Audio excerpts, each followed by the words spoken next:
साहब, दिल छू लेने वाली कहानी। ये क्या है अमर? मुझे तुम्हारी ये आदत बिल्कुल अच्छी नहीं लगती। तुम्हें हर बार मेरे खर्चों का हिसाब चाहिए होता है। अमर के हिसाब मांगते ही अचानक नीता बिफर पड़ी। हिसाब रखना कोई गलत चीज नहीं है नीता। मैं भी अपनी हर चीज का हिसाब रखता हूँ, तो तुमसे भी यही उम्मीद करता हूँ कि तुम भी हिसाब रखा करो। हम मध्यम वर्ग के लोग हैं, हर चीज का हिसाब रखकर चलते हैं। इस महीने तुमने 2 बार मुझसे 3-3 हज़ार रुपए लिए थे, लेकिन कहाँ खर्च किए ये अभी तक नहीं बताया। मैंने कितनी मुश्किल से तुम्हें वो पैसे अरेंज करके दिए थे। अमन ने उसे समझाना चाहा, पर मैंने कभी अपने पापा को भी हिसाब नहीं दिया, तो तुम्हें क्यों दूं? मेरे पापा ने तो कभी भी मुझसे हिसाब नहीं मांगा, जबकि मैं तो कितने पैसे खर्च कर देती थी, नीता ने तुनकते हुए कहा। नीता, तुम जानती हो मेरी तनख्वाह कम है, उसी से मुझे इस पूरे परिवार को पालना होता है। ऊपर से जो शादी का कर्जा चढ़ा है, मैं वो भी चुका रहा हूँ। अभी फिलहाल मेरे पास पैसों की तंगी रहती है, तो मैं क्या करूँ? ये तुम्हारी जिम्मेदारी है। अपनी बीवी के खर्चे नहीं उठा सकते थे तो शादी क्यों की थी? नीता तो जैसे कुछ सुनने को तैयार ही नहीं थी। लेकिन नीता, इतना तो समझोगी? मुझे कुछ नहीं समझना। तुम जैसे नाकारा इंसान से शादी क्या हो गई मेरी? मेरी तो किस्मत ही फूट गई। मुझे तुम्हें कोई हिसाब नहीं देना, बस कह दिया मैंने। हर बात में जब देखो सोच समझ के खर्च करो, सोच समझ कर खर्च करो, एक ही बात बोलते रहते हो। मेरी सारी सहेलियां दिल खोलकर खर्चा करती हैं, पर मैं हूँ कि बोलते बोलते नीता बिल्कुल चुप हो गई और कमरे का दरवाजा जोर से पटकते हुए बाहर चली गई। अमर सिर्फ नीता को जाते हुए देखता रहा। उसने कुछ भी बोलना ठीक नहीं समझा, पर उसे पता था कि नीता अब अपने पापा को फोन जरूर करेगी। नीता और अमर की शादी 7 महीने पहले हुई थी। दोनों की अरेंज मैरिज थी। दरअसल अमर के पिताजी का देहांत 4 साल पहले हो चुका था। अमर घर का अकेला कमाऊ बेटा था। अमर की माँ कौशल्या जी घर संभालती थी। वहीं अमर से छोटी 2 बहनें थीं जो अभी पढ़ाई कर रही थीं, तो सारी जिम्मेदारी अमर की थी। इधर नीता भी ठीक ठाक ही दिखती थी और ज्यादा पढ़ी लिखी भी नहीं थी, इसलिए ढंग का रिश्ता भी नहीं मिल पा रहा था। इस कारण कमतर स्थिति होने के बावजूद भी उसके माता पिता ने उसकी शादी अमर से कर दी। शादी से पहले अमर अपनी स्थिति से नीता को अवगत करा चुका था। साथ ही ये भी बता चुका था कि उसकी तनख्वाह ज्यादा नहीं है। तब तो नीता को कोई एतराज नहीं था और ना ही उसके मायके वालों को कोई एतराज था।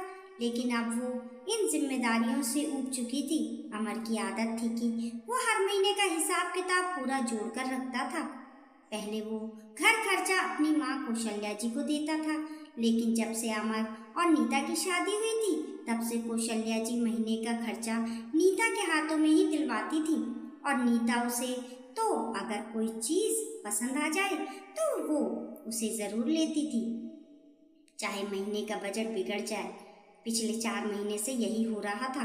बजट बिगड़ा जो अलग, साथ ही साथ 2 महीने का बिजली का बिल और पानी का बिल भी बकाया हो गया। इसलिए आज अमर हिसाब मांग रहा था, तो उसी बात पर नीता अमर से लड़ पड़ी। अब अमर को भी समझ में नहीं आ रहा था कि करे तो क्या करे, पर पास के कमरे में कौशल्या जी को दोनों की बहस अच्छे से सुनाई दे रही थी, पर कहें क्या, उन्हें भी समझ में नहीं आ रहा था। थोड़ी देर बाद अमर के पास उसके ससुर जी का फोन आया। वो समझ चुका था कि नीता ने अपने पापा को उनकी बहस के बारे में सब कुछ बता दिया है, क्योंकि ये नीता की आदत थी कि जब भी वो अमर से बहस करती थी तो वो अपने पापा को सब कुछ बता दिया करती थी और उसके बाद उसके पापा अमर को ही 2 बातें सुना दिया करते थे, बिना ये जाने कि गलती किसकी है। अमर ने जब उनका कॉल रिसीव किया तो नीता के पापा ने अमर से बड़े रूखे स्वर में बात की और साथ ही ये भी कहा कि वो अभी इसी वक्त अमर के घर आ रहे हैं नीता को लेने के लिए। अमर कुछ कह पाता इससे पहले ही उन्होंने फोन काट दिया। थोड़ी देर बाद नीता कमरे में आई और अपना सामान पैक करने लगी। हर बार तो अमर उसे रोक लेता था, पर इस बार अमर चुप ही रहा। थोड़ी देर बाद उसके ससुर प्रवीण जी आ गए। घर के अंदर बैठकर बात करने की उन्होंने जहमत नहीं उठाई और घर के बाहर से ही उन्होंने अमर और कौशल्या जी को खूब खरी खोटी सुनाई। वो इतनी जोर जोर से बोल रहे थे कि आस पड़ोस के लोग भी एकत्रित हो गए और सबने जी भरकर तमाशा देखा। थोड़ी देर बाद वो नीता को अपने साथ ही ले गए, पर उसके जाने के बाद कौशल्या जी बहुत रोई। आज पहली बार अमर ने अपने पिता के जाने के बाद अपनी माँ को इस तरह रोते देखा था। उसे नीता के इस कदम पर बहुत गुस्सा आ रहा था और आस पड़ोस के लोगों को कानाफूसी करने का जो मौका मिल गया था, उससे अपने घर वालों की हिम्मत टूटते देखकर उसे बहुत दुख हो रहा था। उसे यकीन नहीं हो रहा था कि सिर्फ घर खर्च और हिसाब को लेकर के बात कहाँ से कहाँ पहुँच जाएगी, जबकि वो इस बारे में सगाई से पहले ही नीता और उसके परिवार वालों को खुलकर बोल चुका था। फिर उसकी गलती कहाँ थी? घर पर अचानक नीता को अपने पापा के साथ देखकर नीता की मम्मी विजया जी, भाई अंकित और भाभी सुभी हैरान रह गए। जब उन्होंने इस बारे में नीता से पूछना चाहा तो प्रवीण जी ने उन्हें रोक दिया। नीता भी परेशान है, उससे कुछ मत पूछो, उसे अंदर कमरे में जाकर आराम करने दो।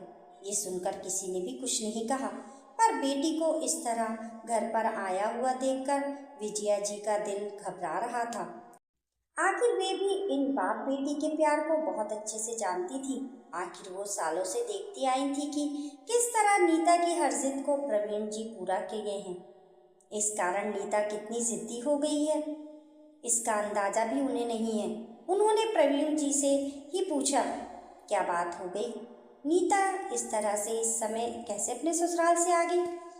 अरे किस्मत फूट गई हमारी बच्ची की तो, जैसे भिखारियों के घर शादी कर दी। पैसों को मोहताज कर रखा है मेरी बच्ची को, प्रवीण जी ने कहा। मैं कुछ समझी नहीं, खुलकर बताइए क्या बात हुई है। मैंने भी आज तक अपनी बेटी से हिसाब नहीं मांगा, तो वो अमर कौन होता है मेरी बेटी से हिसाब मांगने वाला?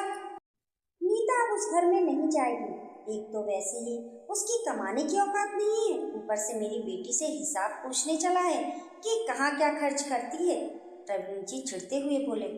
विजया जी को समझते देर नहीं लगी कि बात क्या होगी। उन्होंने भी बात को बेवजह नहीं बढ़ाई और चुपचाप नीता के पास कमरे में आ गई। अपनी मम्मी को अपने पास देखकर नीता रोने लगी। मम्मी, ये भी कोई जिंदगी है बताओ? एक एक पैसा सोच समझकर खर्च करना पड़ता है, और तो और उसका भी हिसाब दो। मैं तो तंग आ गई ऐसी जिंदगी से। कोई बात नहीं बेटा, अभी तू आराम कर, हम सुबह बात करते हैं। ऐसा कहकर विजया जी बाहर आ गई।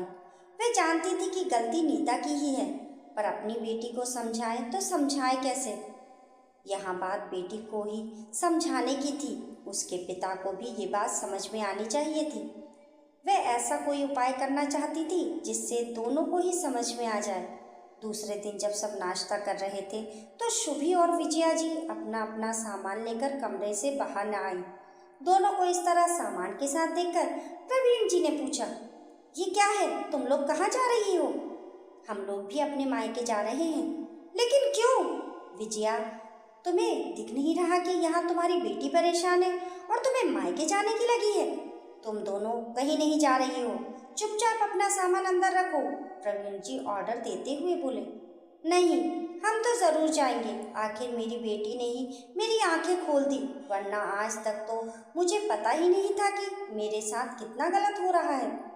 अब हैरान होने की बारी नीता की थी। मैंने ऐसा क्या किया है? मम्मी, आप कहना क्या चाहती हो?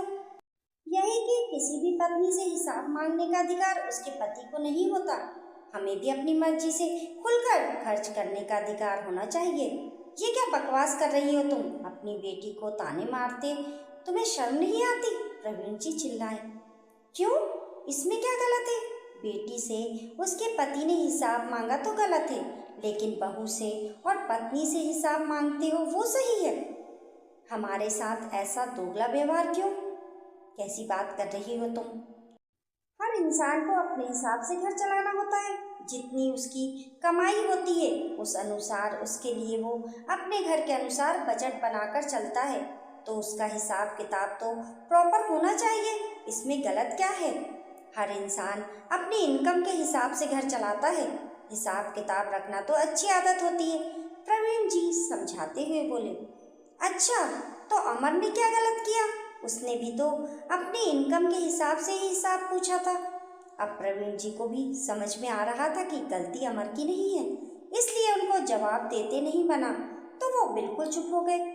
बेटी अगर घर गृहस्थी में गलती कर रही है तो उसे समझाने की जगह आप उसे घर लेकर आ गए। क्या ये गलत नहीं था? और अमर ने क्या गलत किया आप लोगों के साथ, बताइए। कुछ भी नहीं। उसने सगाई से पहले ही अपने घर की स्थिति आप लोगों के सामने खुलकर बता दी थी। आप लोगों की सहमति थी तभी नीता की शादी उस घर में हुई। फिर उनके साथ ऐसा व्यवहार क्यों? और तो और आप उसके पूरे परिवार को पड़ोसियों के सामने बेइज्जत करके आ गए। कितनी शर्म की बात है। अब आप लोग सोच लीजिए आपको करना क्या है। विजया जी प्रवीण जी को डांटते हुए बोली, गलती मेरी ही है मम्मी, मुझे समझना चाहिए था। खैर मैं वापस जा रही हूँ मेरे ससुराल, शायद वो लोग मुझे माफ़ कर दें। नीता ने कहा, रुको बेटा, मैं तुम्हें खुद वहाँ छोड़कर आऊँगा, शायद वो लोग मुझे भी माफ़ कर दें। मैं भूल गया था कि घर बिगाड़ना आसान होता है पर घर बनाना मुश्किल। तुम्हें समझाने की जगह मैं तुम्हारी गलती में तुम्हारा साथ देकर आ गया, प्रवीण जी ने कहा। ऐसा कहकर प्रवीण जी अपनी बेटी नीता को लेकर वहाँ से रवाना हो गए।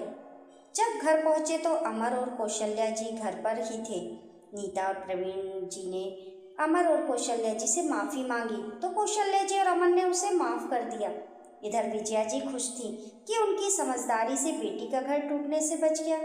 दोस्तों, आपकी इस कहानी के बारे में क्या राय है? हमें कमेंट करके ज़रूर बताएं और कहानी पसंद आने पर लाइक और शेयर करें। ऐसी ही अच्छी अच्छी कहानियों के लिए चैनल को सब्सक्राइब करना ना भूलें। मिलते हैं फिर एक नई कहानी के साथ, तब तक के लिए नमस्कार।